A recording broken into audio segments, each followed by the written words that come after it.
Assalamualaikum warahmatullahi wabarakatuh. Saya Miss Azrinda Wati, boleh panggil Miss Linda. Dan sayalah orangnya yang sentiasa menjawab soalan awak di dalam grup WhatsApp tu. Inilah saya orangnya. Okay. Saya ketua program Diploma Matematik Kewangan, atau kita panggil kat sini DMK, singkatan dia. So hari ni kita berjumpa secara awak tengok video saya je lah. InsyaAllah ada rezeki, ada peluang, ada panjang umur, kita jumpa secara live nanti. Okay. So hari ni saya nak bagi sedikit taklimat mengenai program Diploma Matematik Kewangan di KPP ni ya.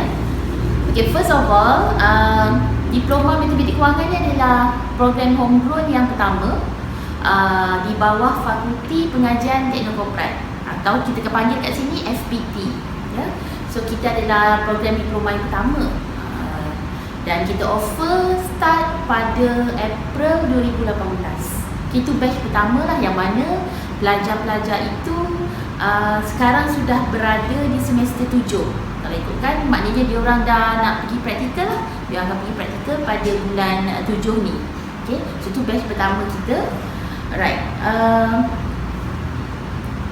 Kemudian saya cerita sikit lah sebenarnya apakah objektif you ambil di DMK ni. Okay? Yang pertama, kita harap pelajar-pelajar ataupun graduan yang dah tamat nanti akan berjaya mengaplikasi pengetahuan matematik dalam industri kewangan. Sebab itu nama kita ialah Matematik Kewangan. Okay? Overall dia adalah berkaitan dengan industri kewangan. Cuma cara kita apply dalam kewangan itu, kita banyak menggunakan konsep matematik. Okay? Sebab itu you all kena kredit matematik. Okay? Tak perlu admax kena kredit, tak perlu admax tu kena lulus pun sebenarnya. Sebab apa? Sebab matematik kewangan tu adalah campuran antara matematik dan kewangan. Kita bukan 100% guna matematik. Okay? So ada mungkin pelajar yang macam berisau, belum masuk lagi dia dah risau. Alah, matematik aku setakat B+, boleh ke risau. So saya tahu ada dalam grup tu ada yang begitu. Sebab tu saya cakap ni. So jangan risau, insya-Allah. Sebenarnya dengan bantuan syarah-syarah kat sini, okay, dengan kandungan silibus kita, insya-Allah pelajar sebenarnya tak ada masalah untuk lulus dengan gayanya. Okay. Kemudian kita saya tadi tu kita nak menggilap pengetahuan matematik para pelajar secara profesional. Okay, kita haraplah kita dapat melahirkan graduan yang dapat menggilap pengetahuan matematik mereka. Dan kita harap juga pelajar boleh berfikir secara analytical dalam menangani isu-isu kewangan masa kini. Banyak ya isu-isu kewangan yang lebih-lebih lagi bila kita dah dilanda COVID ni. Jadi sebenarnya industri kewangan kita sangat terjejas. Okay? So itu antara isu-isu semasa yang mungkin kita boleh pandang nanti ya. Alright, kelebihan program DMK ni. Kalau you try Google atau Safari lah, so you akan cari Diploma Matematik Kewangan ataupun Financial Mathematics, okay? Diploma in Financial Mathematics. You cari dalam Google, saya berani jamin yang keluar itu hanyalah ada offer di sini sahaja. Okay? You takkan jumpa diploma ini di mana-mana IPTA ataupun IPTS. So you try cari. So itu salah satu kelebihan kita kat sini. Di mana bila saya sebut kelebihan, kenapa? Sebab pelajar kita tiada perlu bersaing secara bersama dengan ramai graduan-graduan yang lain. Maknanya hanya di sini sahaja yang ada matematik kewangan. So you tak perlu risau. Saya risaulah, saya nak kerja nanti macam mana. Sebenarnya persaingan tu hanya di kalangan you di sini sahaja. Kita tak ada diploma matematik kewangan yang di tempat lain. Harap faham lah ya. Okay. So kalau you nak sambung degree, ada mungkin risau. Habis kalau macam tu sambung degree macam mana? Sebenarnya sambung degree matematik kewangan tu sangat ada ditawarkan di universiti-universiti tempatan dan juga di IPTS yang ada di sekitar Malaysia ni lah. Okay? Even kalau you teringin nak sambung di luar negara sekalipun, sebenarnya ada banyak universiti luar negara yang offer degree in financial mathematics. Okay? So, bila sebut matematik kewangan, bidang dia tu sendiri you kena tahu. Okay? Antaranya ialah kita fokus on banking atau kita panggil perbankan. Kemudian kita kita fokus juga kepada insurance, okay, risiko, and then pelaburan. Okay, so itu yang kita fokus bidang besarnya lah. Okay, nanti kita dalam kuliah subjek-subjek yang you ambil semua akan menjurus kepada 3 bidang ini tadi. Okay. Dan syarat kemasukan semua dah lepas masuk lah ya, saya tak cerita lah. Yang penting kena ada 3 kredit dan matematik tu kena kredit. Okay. Dan bila saya cakap matematik tu kena kredit, tidaklah mahu membanggakan diri ni, tetapi antara program diploma yang memerlukan kredit matematik tu antaranya adalah diploma matematik kewangan di sini. Okay. Dan juga di ITE lah. Okay. Teknologi maklumat usahawanan. Okay. Dan juga program UiTM dan LCCI juga lah. Okay.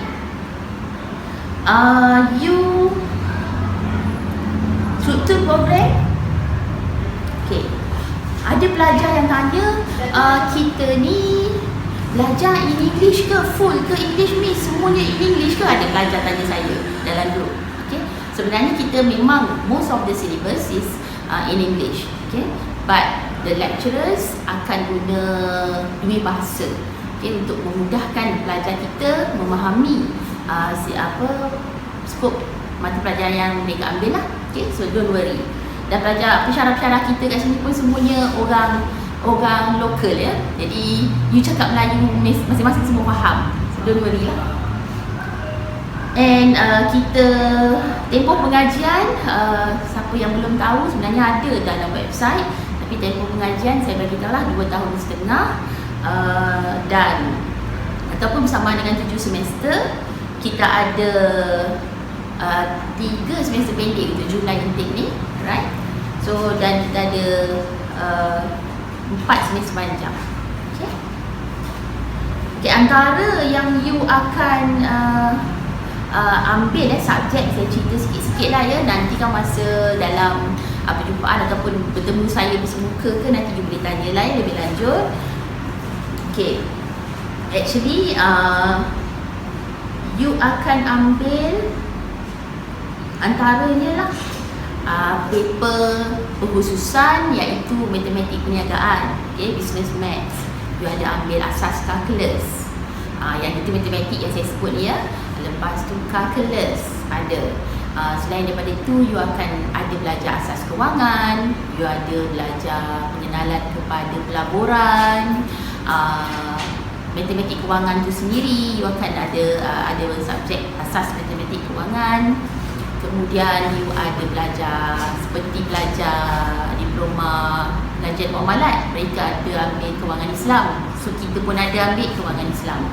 Okay, kita nak belajar, kita juga berdedah dengan Islamic finance ya.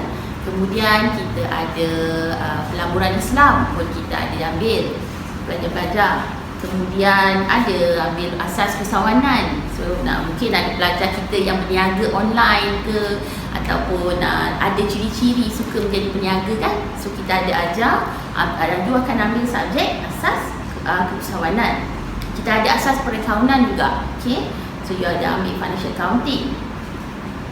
Subjek yang asas seperti English, khidmat masyarakat, yang itu semua pun akan ada. Di mana dalam yang menarik ni, bila you ambil khidmat masyarakat ni, you akan rasa lah macam mana experience deal dengan masyarakat di luar. You buat charity ke, anything yang melibatkan khidmat masyarakat. Okay. Kemudian pelajar kita juga akan mengikuti latihan ilmiah. Okay, yang mana latihan ilmiah tu maksudnya you akan diledahkan dengan pengetahuan tentang penyelidikan. So you akan buat research, you akan buat paper, produce buku sendiri you akan produce nanti. Okay, kita buat in group, dan kemudian pelajar akan cari case study apa yang mereka nak kaji, kemudian buat analisis dan sebagainya, hasil daripada apa yang you dah belajar daripada semester-semester sebelumnya. Okay, so jadi di situ kita nak pelajar kita ada pengetahuan tentang penulisan. Jadi senang nanti bila sambung degree insyaAllah. So you pasti akan ada penulisan tu kena ambil. Jadi you dah ada experience. Kat situ kelebihannya lagi ya. Kemudian semester terakhir kita akan beri peluang kepada pelajar untuk pergi praktikal. So masa itulah you akan involve dengan alam pekerjaan, macam mana nak apply balik apa yang you belajar tu dalam pekerjaan. So pelajar-pelajar akan pergi ke mana-mana institusi bank ataupun insurans ataupun mana-mana syarikat perniagaan lah. Okay. So dari segi kaedah pembelajaran yang pastinya kita akan gunakan, kita ada kuliah dan kita ada tutorial. So yang ini cuma saya difahamkan sepanjang PKPP ni kita akan lebih kepada blended learning. So blended learning tu maknanya pensyarah mungkin akan buat online class dan ada juga yang face to face. Okay. Kemudian you akan ada seperti biasalah ujian, quiz, maybe ada presentation, ada project paper dan ada juga peluang pelajar-pelajar kalau mungkin nak memilih untuk ambil incubator. Kita ada satu program ni, incubator, yang mana kita beri modal kepada pelajar dan mereka boleh buat bisnes sendiri. Okay. Tapi bisnes tu akan dihadkanlah kepada contohnya yang macam baru ni kita ada pelajar kita ambil bom burger. Okay, dia buat nanti dia berniaga lah. So dia diberi peluang untuk mengalami macam mana nak handle perniagaan. Okay. Kemudian you akan ada peperiksaan akhir dan itu macam biasa lah ya. And then satu yang saya nak ingatkan pelajar-pelajar, okay, tolong jangan suka ponteng kelas. Kalau you ponteng kelas, macam mana pensyarah nak bantu you untuk lulus ataupun untuk cemerlang dalam setiap mata pelajaran? Okay, konsepnya simple je. You come to class, you belajar, tak faham tanya, buat ulang kaji, dah. Bukannya minta banyak pun. So you kena rajin datang kelas, jangan ponteng. Okay, masalah student kalau yang suka ponteng ni, kita akan boleh ambil tindakan. Alright. So sebab kita nak pelajar kita mesti capai 85% kehadiran sepanjang semester dalam setiap subjek tu lah. So you jangan suka ponteng tanpa ada reason. Tertidur ke apa ke tak boleh. Okay. So you kena sentiasa hadir ke kelas. Right, dari segi CGPA dan sebagainya, saya rasa you kena nilai ya. Jadi sentiasa update. Yang mana kita kat sini pakai konsep CGPA ataupun PNGK kita panggil, purata nilai grade K apa? Cumulative. Okay. So yang mana dalam PNGK dan juga ataupun CGPA in English, yang you ada pointer. Kita ada pointer paling tinggi is 4.0. Kita panggil kat sini 4 flat. So yang itu paling hebat lah, semua subjek dia A. Macam tu. Okay. Yang tu you kena sentiasa jaga. Every semester you kena jaga. Okay. Jangan sampai tahap you dapat bawah 2.0. Yang itu dah start, you akan dapat perhatian 1, perhatian 2 dan boleh bawa kepada dismiss. Maknanya diberhentikan lah. So kalau boleh tolong maintain pointer you mesti make sure above 2. Dan untuk penerima Baitul Mal, ini satu peringatan juga, setiap semester kena maintain pointer you 2.7 and above. Okay, tiap-tiap semester pointer kena maintain 2.7 and above. Kalau sekali panggil terciduk terpleot ke apa satu semester tu bawah 2.7, you akan dapat amaran pertama dan seterusnya. Okay, so please make sure, saya tak nak ada student di MK ni ada pointernya bawah 2.7, nanti saya panggil, siap ke? Okay, kemudian okey, antara aktiviti-aktiviti yang ada, aktiviti pelajar kat sini, saya boleh inform you, dan saya rasa saya ada mention dalam group WhatsApp sebenarnya. Kita ada group, kita ada kelab. Okey, kelab Financial Mathematics ataupun kita panggil FIMAC, Financial Mathematics Club. Okey, so dalam Financial Mathematics Club ni, pelajar-pelajar di MK secara automatik akan menjadi ahli, dan kemudian pelbagai aktiviti yang kita jalankan lah. Cuma disebabkan PKP hari tu, banyak jugalah sebenarnya program yang kita nak buat tertangguh, kita dapat nak buat. Antara yang kita dah buat ialah kita ada buat pertandingan Math Magic. Okay, Math Magic ni dia macam Scrabble macam tu lah, tapi dia matematik punya operasi. Menarik lah, nanti insyaAllah ada rezeki kita main bersama lah. Okay, saya tunjuk you. Kemudian kita juga ada pelajar-pelajar kita yang involve pergi ke Bursa Malaysia buat lawatan and then pernah pergi RHB Investment Bank, so untuk mendedahkan pelajar tentang investment. So tu peluang-peluang yang you ada lah bila you ambil di MK. Okay, kemudian dan saya rasa bolehlah kita pergi kepada peluang apa yang you boleh buat after you dah habis diploma di sini. Okay, ada dua pilihan, you nak mana satu. Kalau you nak sambung belajar, ada pilihan macam mana nak buat. Kalau you nak bekerja pun boleh. So antaranya kalau you nak sambung belajar, kita ada betul-betul degree in Financial Maths kalau lokal lah ya. Kita ada di UMT, Universiti Malaysia Terengganu. Okay, ada degree in Financial Maths, dan kita juga ada di USIM. Okay, so dua-dua ni adalah universiti tempatan yang universiti awam yang ada menawarkan degree in Financial Maths. Selain daripada tu, banyak juga lah macam UiTM, you boleh ambil Actuarial Science, Science Actuary. Okay, degree in Actuarial Science pun boleh juga, tak ada masalah sebab bidang tu lebih kurang sama. Okay, dan mana-mana degree yang ada berkaitan dengan kewangan, you boleh join, you boleh masuk, you boleh apply. Okay, dengan syarat kena kredit BM lah kalau tak silap saya, kredit Bahasa Melayu SPM sebab dia orang akan tetap tengok yang itu. Okay, kemudian di IPTS sangat banyak, alright, sangat banyak degree in finance, ada yang degree in Islamic finance, ada degree in banking. Okay, so you boleh degree in investment pun ada, so you boleh sambung di situ lah. Dan prospek kerjaya, kalau you nak sambung, you dah habis diploma, you nak kerja, kalaulah kata selepas you praktikal ada rezeki you, majikan tu tengok budak ni rajin, ni bagusnya lah budak ni kan, daripada mana ni, daripada KBB gitu. So kalau you lah repo you baik dengan majikan, insyaAllah mungkin majikan akan bagi tawaran, dia terus serap you jadi permanent staff dekat company tersebut. So dah rezeki you kat situ. Okay, so itu satu pilihan juga. Kebanyakan pelajar-pelajar di KPB ramai yang dapat peluang sebegitu. Okay, kemudian kalau you nak apply kerja kat mana-mana, sebenarnya banyak tempat lah. Seperti macam mana you nak praktikal hari tu, kita pergi ke perbankan, mana-mana bank tempatan. Kemudian untuk diploma level, bila you apply kerja, jawatan you akan jadi penolong pegawai lah.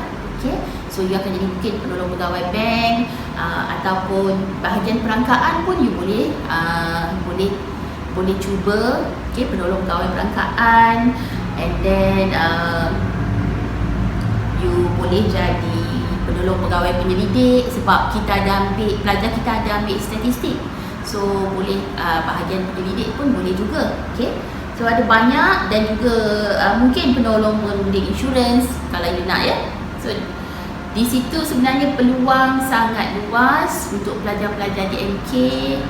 Ditambah-tambah pula persaingan yang tidak banyak daripada daripada graduan-graduan yang ada. Okay, so disebabkan kita punya specialty ialah diploma ini tiada di offer di mana-mana tempat lain. So saya harap sedikit sebanyaklah bolehlah bagi idea kepada you. Nanti kalau ada pertanyaan, seperti biasalah, bukan tak ada nombor saya, ada dah kan. Kita ada dalam grup, so boleh contact saya. Kalau tak pun jumpa saya di tingkat 11 lah, kalau bila kita dah boleh berjumpa. Office kita di tingkat 11 untuk fakulti pengajian teknokorporat, semua pensyarah kat situ. Okay? So you boleh tengoklah, nanti boleh jumpa saya kalau ada sebarang pertanyaan. Okay? So saya harap itu saya doakan you berjaya, sukses sampai habis di sini. Saya doakan dapat keputusan yang cemerlang, jangan hampakan harapan mak ayah. Okay? Bila datang sini, lepas tu ada yang ditambah dapat bantuan Baitulmal, tolong jangan sia-siakan ya. Ni peluang yang Allah nak bagi pada you untuk you sambung belajar. Alright, pegang tu. Kena ikhlas, kena betul-betul jujur. Jangan buat lecturer marah. Tu satu. So please, saya doakan you berjaya. And kalau ada masalah boleh cari saya, Miss Linda. Okay? Alright, thank you very much. Bye.